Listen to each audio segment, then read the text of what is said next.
बिस्मिल्लाहिर्रहमानिर्रहीम, अस्सलाम वालेकुम। उम्मीद करता हूँ आप लोग सब खैरियत से होंगे। इस वक्त हमारे पास मौजूद हैं इग्लू के मैनेजिंग डायरेक्टर जनाब करीम भाई। करीम भाई कैसे हैं आप? जी थैंक यू जी, वालेकुम सलाम। अल्लाह का शुक्र है यार, आप सुनाएं खैरियत से? अल्हम्दुलिल्लाह करीम भाई, हम तो बिल्कुल ठीक हैं। आप बताएं आप कैसे हैं? बस फर्स्ट क्लास भाई, good to see you. so बड़े much. बड़ी आपने मेहनत की है, जिद्दोजहद की है, कांटेक्ट किया, पीछे लगे रहे। परसिस्टेंट इज़ की टू सक्सेस मैं तो कहूँगा। तो जिस तरह जितने भी नौजवान जो देख रहे हैं उनको भी यही कहना चाहिए कि मेहनत करें, मेहनत करें। आप भी यहाँ तक पहुँच ही गए आखिर। बिल्कुल, आखिर आपसे मिल लिए हमारे लिए तो समझ लें यही बहुत बड़ी बात है। नहीं, और करीम भाई मैं थोड़ा इग्लू के हवाले से जानना चाहूँगा कि आपकी किस जनरेशन ने जो इग्लू है स्टार्ट करी थी? जनरेशन तो मैं तो थर्ड जनरेशन जनरेशन और इससे पहले दो जनरेशन और निकल चुकी हैं जो जिन्होंने इसको चलाया। 50 साल से ज़्यादा हो चुके हैं कंपनी को। और माशाल्लाह अल्हम्दुलिल्लाह लोगों का प्यार है जो जिसकी वजह से आज हम यहाँ मौजूद हैं। लोगों का प्यार नहीं, लोगों को बहुत ज़्यादा प्यार है। नेशनल ब्रांड है हमारा। इसके लिए तो मैं बहुत शुक्रिया अदा करना चाहूँगा उन लोगों को जो हमें खाते हैं, हमारे प्रोडक्ट्स को और पसंद करते हैं, क्योंकि उनकी जो पसंद की वजह से ही हम आज इतने बड़े हुए हैं और मज़ीद हम इनोवेटिव प्रोडक्ट्स फराहम कर रहे हैं इनको। तो करीम भाई इग्लू का स्टार्ट हुए कितने साल हो चुके हैं प्रॉपर्ली? 1971 में आगाज़ हुआ था कंपनी का और उसके बाद फिर हमने डेवलपमेंट करते गए। 74-75 के अंदर हमने और मज़ीद इनोवेशंस लाए उसके अंदर रेंज में। फिर हाँ आपके दादा ने जो है वो स्टार्ट जी उनके दौर से तो पार्टीशन के टाइम पे बेसिकली फैमिली आई थी पाकिस्तान एंड फिर उसके बाद कारोबार किया और यहाँ पे चीज़ें करते गए। तो करीम भाई जैसे वो एक बात है जो शेफ़ खाना बनाता है उसको खुद पसंद नहीं होता, तो आपको अपनी आइसक्रीम में कौन सा फ्लेवर जो है वो पसंद है? मुझे सारे फ्लेवर पसंद है। देखिए हम खुद बनाते हैं तो एक शेफ़ होता है ना जो जब उसको अगर टेस्ट नहीं पसंद आता तो वो अपनी रेसिपी चेंज कर देता है। तो हम भी अपने शेफ़ हैं वैसे समझें हमारे आइसक्रीम के, और जो चीज़ हमें पसंद नहीं आती हम आगे लोगों को तक नहीं पहुँचाते। हम ऐसा प्रोडक्ट बनाएं जो हम खुद भी खाएं, हमारी फैमिलीज भी खाएं, हमारे दोस्त रिश्तेदार भी खाएं, तो ही मज़ा आता है और तो ही कारोबार भी बढ़ता है और आपकी लाइकनेस भी बढ़ती है प्रोडक्ट के लिए। करीम भाई पाकिस्तान के अलावा इग्लू किस किस कंट्री में इस वक्त मौजूद है? देखिए इग्लू इज़ एन इंटरनेशनल ब्रांड है। पाकिस्तान में भी है, फिर दुबई में भी है, बांग्लादेश में भी है, but all owned by respective owners. हम इग्लू पाकिस्तान को देखते हैं एंड बट हमारे यहाँ over the period of time हमने मल्टीपल ब्रांड्स इंट्रोड्यूस किए इग्लू के अलावा। इग्लू से लोग हमें जानते हैं बट हमारे फ्रोज़न फूड का ब्रांड है होममेड के नाम से। फिर हम चॉकलेट भी बनाते हैं द चॉकलेट फैक्ट्री के नाम से हमारा ब्रांड है।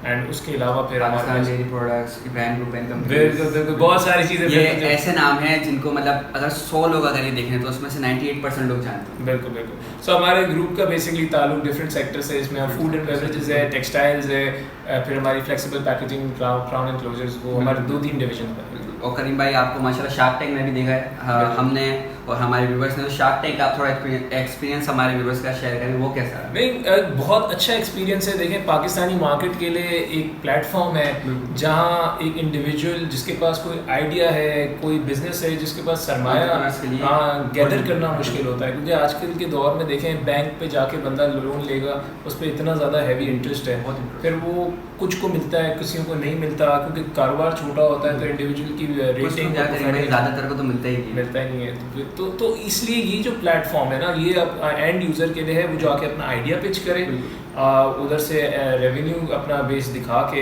एक इन्वेस्टमेंट गैदर करे और अपने बिजनेस को ग्रो करे। और पाकिस्तान ग्रो होगा, इन्वेस्टमेंट मिलेगी, कारोबार बड़ा होगा तो पाकिस्तान ग्रो होगा। भाई आपको पाकिस्तान के बानिस्बत किस कंट्रीज़ के आइडिया जो है वो पसंद आए? मतलब पाकिस्तान को अगर दूसरे कंट्रीज से कंपेयर करेंगे, मतलब पाकिस्तान के आइडिया ज़्यादा इनोवेटिव हैं या दूसरी कंट्रीज? देखिए इनोवेशन तो हर जगह है। पाकिस्तान में माशाल्लाह बेहतरीन टैलेंट है एंड जिस तरह की मेरे पास पिचेस आ रही हैं ऑल ओवर पाकिस्तान, और पाकिस्तान के अलावा भी आ रही है मेरे पास दुबई, सऊदी अरेबिया, क्योंकि माशाल्लाह हमारे यहाँ हमारे जो देसी पाकिस्तानी लोग हैं वो इतने स्प्रेड हुए हैं ऑल ओवर द वर्ल्ड, चाहे कनाडा हो, अमेरिका हो, यूरोप हो, हर जगह पे ये लोग बैठे हुए हैं। तो ये लोग है ना वहाँ से जब सराह रहे हैं कंटेंट को और वहाँ से फिर लोग अपने आइडियाज़ भेज रहे हैं, तो I think in a nutshell Pakistan को बहुत फ़ायदा होगा इससे। करीम भाई as I know you belong from a Memon family, तो मेमन लोगों को थोड़ा बोला जाता है कि बुरा मत मानिए खसीस थोड़ा बोला जाता है तो इसमें आपकी क्या इन्वेस्टमेंट रही? मतलब आपने इसमें फुल दिल खोल के इन्वेस्टमेंट करी? जी बिल्कुल। देखें आइडिया पैसे लगते हैं आइडिया पे, और मैं क्या कोई भी मेमन क्या कोई भी ज़ात हो, कोई भी कास्ट हो, वो यही देखेगा एज एन इन्वेस्टर कि मुझे क्या मिल रहा है एंड क्या वो बिजनेस ग्रो हो सकता है या नहीं हो सकता। सो ऑब्वियसली जिस बिजनेस में ग्रोथ नजर आई उस उसी में बिजनेस invest के अंदर करेंगे। इन्वेस्ट करेंगे। और क्या मतलब ऐसा तो नहीं है कि हर किसी में कर दें। हर किसी में हाँ, इन्वेस्टर तो सिर्फ अपना प्रॉफिट देखेगा। इन्वेस्टर प्रॉफिट देखेगा और उसकी ग्रोथ देखेगा। और उस ऑल्सो जो चीज़ ज़्यादा मैटर करती है वो जो दूसरा जो इंडिविजुअल है जो पिच करने आ रहा है उसके अंदर कितनी गट्स है, एफर्ट क्या है, उसकी- उनके एफर्ट उनके क्या तरीका है, ये सब चीज़ें बिल्कुल। और वो जब किसी और का बेबी होता है तो वो देखना होता है कि वो अपने बेबी को किस तरह टेक केयर कर रहा है, तो वो उसका ब्रांड है। तो हम उससे ही आइडिया लगा लेते हैं क्योंकि इतने साल हो गए बिजनेस के अंदर, इतने इस लाइन ऑफ बिजनेस में, तो आइडिया हो जाता है कि वो बंदा कितना जान लगाएगा अपने कारोबार में। अब एक बंदा अगर अपना कारोबार भी कर रहा है साथ में कहीं नौकरी भी कर रहा है तो वो कितना टाइम दे देगा, क्योंकि एज एन इंडिविजुअल हम उनको मेंटोरशिप दे सकते हैं, हम इन्वेस्टमेंट दे सकते हैं, गाइडेंस दे सकते हैं, काम तो हम उसी अपनी लिए पोटेंशियल दे सकते हैं, मतलब लास्ट जो फैसला होगा वो तो उन्हीं का ही चलेगा। उन्हीं का चलेगा। तो करीम भाई इस बार शार्क टैंक ने वर्ल्ड रिकॉर्ड बनाया है 1.5 अरब रुपए का बिल्कुल। एंटरप्रेन्योर को जो है वो फंड देके। तो इसमें आप क्या कहना चाहेंगे कि ये जो record it's a great initiative. मैं तो कहूँगा पूरी दुनिया में सबसे बड़ी हाईएस्ट बिड है जो कि $5 मिलियन प्लस की डील है। उससे जो सेकंड नंबर पे आती है वो शार्क टैंक यूएसए में $2.5 बिलियन की डील थी। And it's a great initiative because देखें एज एन इंडिविजुअल जो लड़के आए थे उनके पास रेवेन्यू था, उनके पास बायर मौजूद थे, उनके पास पैसे नहीं थे कि माल खरीद के इन्वेस्टमेंट की कमी थी। तो इस तरह की अगर डील्स इस प्लेटफॉर्म पे आएंगी तो डेफिनेटली एज एन इन्वेस्टर कोई भी इन्वेस्ट करेगा। बिल्कुल। और जिस तरीके से अच्छी डील आई उस तरीके से बुरी डीलें भी आएंगी। और आपको इस तरह 3 अरब रुपए की 3 अरब रुपए की 300 करोड़ और माशाल्लाह अंकल का एटीट्यूड भी ऐसा था कि यार ये पाकिस्तानी के लिए 3 अरब कब से बड़ी बात है।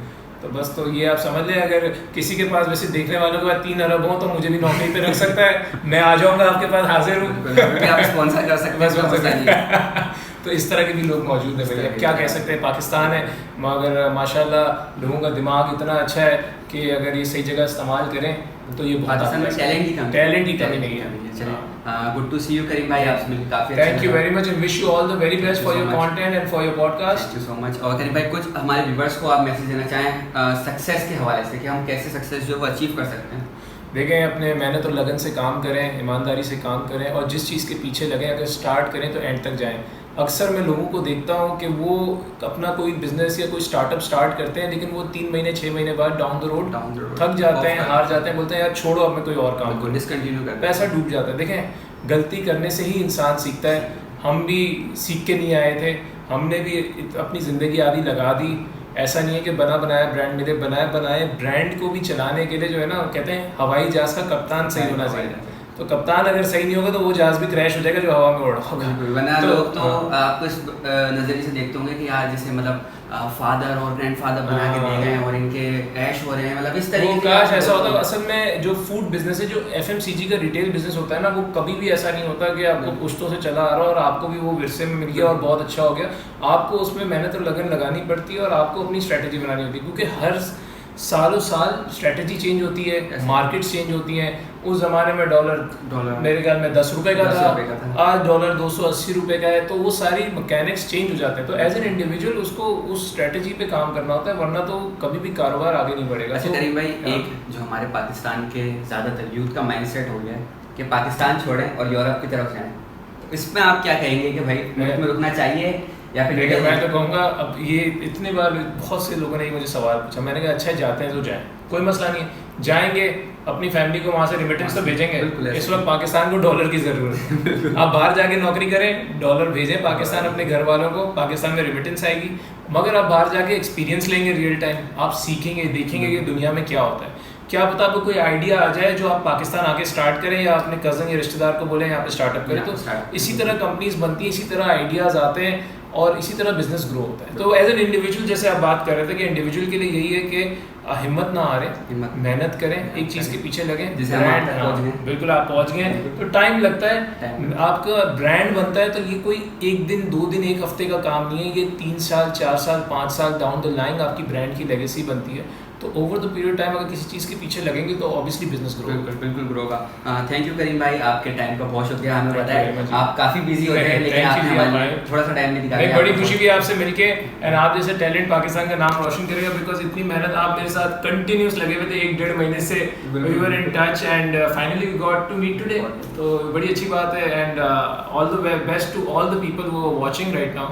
एंड लाइक करें, सब्सक्राइब करें, प्रमोट करें हमारे पाकिस्तानी टैलेंट। अब तो करीम भाई ने मैंने बोल दिया आप तो करना मस्त है, हाँ। वरना फिर पिछली में नहीं करेंगे। बिल्कुल जी। चलिए थैंक यू। थैंक यू जी, थैंक यू जी, थैंक यू।